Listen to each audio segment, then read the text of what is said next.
वो कदम बढ़ाने में हिचक होती है। सही।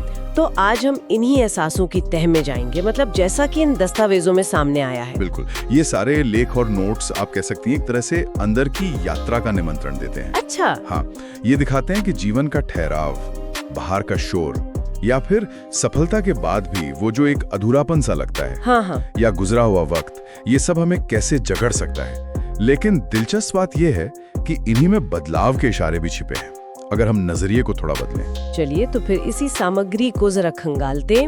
एक आम एहसास जो मतलब आपके नोट्स में भी बार बार देखा, वो है कि भाई मैं सब कुछ सही तो कर रहा हूँ, फिर भी ये जिंदगी रुकी हुई सी क्यों लगती है।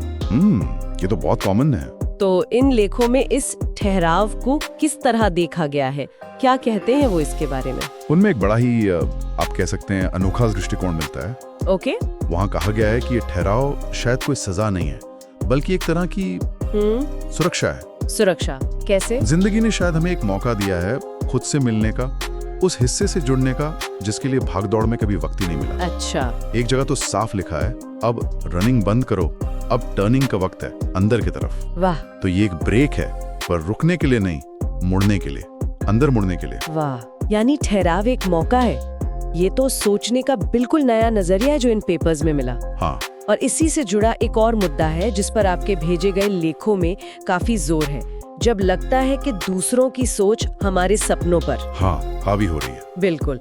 तब क्या, ऐसा क्यों होता है? देखिए, उन लेखों का तर्क ये है कि सपना तो हमारी अंदर की आवाज से पैदा हुआ था, उसे किसी बाहरी इजाजत की जरूरत थी ही नहीं। मुश्किल तब होती है जब हम अपनी उस बारीक सी आवाज और दुनिया के तेज शोर में फर्क करना भूल जाते हैं। सही बात है। ध्यान शायद अंदर से हटकर बाहर की मंजूरियों पर टिक जाता है। तो सामग्री यही इशारा करती है कि अपनी आवाज को पहचानना और उस पर टिके रहना जरूरी है। हाँ, अपनी आवाज पहचानना। लेकिन कई बार, जैसा आपके नोट्स में भी जिक्र है, सफलता पाने के बाद भी एक खालीपन सा लगता है। हाँ बिल्कुल। एक सवाल है उसमें, हर चीज अधूरी क्यों लगती है? इसका क्या जवाब ढूंढा जा सकता है इन विचारों में? यहाँ एक दिलचस्प फर्क बताया गया है। सफलता कुछ करने में नहीं है उतनी जितनी कुछ होने में है। अच्छा, करने और होने का फर्क। हाँ, मतलब जब हम अपने काम या उपलब्धियों से अपनी कीमत आंकते हैं तो हमेशा कुछ न कुछ अधूरा लगेगा ही। लेकिन जब इंसान खुद को वैसे ही मूल्यवान महसूस करता है जैसे वो है, उस होने के एहसास में या कहें वाइब्रेशन में जीता है, तब काम अधूरे नहीं लगते, बल्कि जीवन पूरा महसूस होता है। ये एहसास अंदर से आता है, बाहर की चीजों से नहीं। होने की वाइब्रेशन, ये गहरा है। और एक और कश्मकश जो लगभग हर लेख में छुई गई है, जानना बहुत कुछ पर कर न पाना। हाँ, ये तो बहुत बड़ा मुद्दा है। मैं सब कुछ जानता हूँ पर फिर भी नहीं कर पाता। ये द्विविधा क्यों? क्या जानकारी काफी नहीं? इन लेखों के मुताबिक समस्या जानकारी की नहीं, पहचान की है। पहचान की मतलब व्यक्ति अनजाने में खुद को अपने पुराने, शायद असफल वर्जन से जोड़कर देखता है। ओके। वो सोचता है मैं तो ऐसा ही हूँ, मुझसे नहीं होगा, और इसी पुरानी पहचान में फंसा रहता है।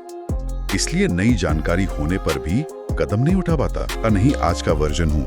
नई पहचान अपनाए बिना नई राह पर चलना मुश्किल है। ये पहचान बदलने वाली बात तो वाकई सोचने लायक है कि हम खुद को कैसे देखते हैं, ये कितना मायने रखता है। बिल्कुल। अच्छा, और वो एहसास जो आपके नोट्स में भी था कि कहीं बहुत देर तो नहीं हो गई, जिंदगी की दौड़ में पीछे रह गए हैं। हाँ, ये भी एक आम डर है। इस पर सामग्री में क्या सलाह है? साफ सलाह है कि अपनी घड़ी का वक्त दूसरों की घड़ी से मिलाने की जरूरत नहीं है। अच्छा। हर किसी की यात्रा, उसकी रफ्तार, उसका रास्ता अलग है। क्या पता किसी का सही वक्त अभी शुरू हुआ हो। हाँ, ये तो है। देर या जल्दी का ख्याल तभी आता है जब हम दूसरों से तुलना करते हैं। अपना रास्ता देखिए, अपनी रफ्तार पर चलिए, यही कहा गया है। तो इन सभी लेखों और नोट्स को मिलाकर देखें तो सार यही निकलता है कि बाहरी दुनिया की भाग दौड़ या शोर में खोने के बजाय जरूरत है अंदर मुड़ने की। हाँ, अपनी आवाज सुनने की, अपनी कीमत पहचानने की। और सिर्फ जानना काफी नहीं है। नहीं, बिल्कुल नहीं। उस जानकारी को अपनी नई पहचान के साथ जोड़कर अमल में लाना जरूरी है। शायद खुद की पुरानी छवि को छोड़ना ही सबसे बड़ा कदम है। बिल्कुल, बहुत अच्छी तरह से आपने इसे समेटा। और इन सारी बातों से एक सवाल उभरता है जिस पर शायद आगे सोचा जा सकता है। हाँ, बताइए। क्या ये तमाम उलझने, चाहे वो ठहराव हो, दूसरों की राय का बोझ हो, अधूरेपन का एहसास हो, या जानकारी के बावजूद कुछ करना पाना हो, क्या ये सब असल में कहीं ना कहीं खुद से टूटे हुए एक गहरे कनेक्शन के अलग अलग लक्षण हैं? अच्छा।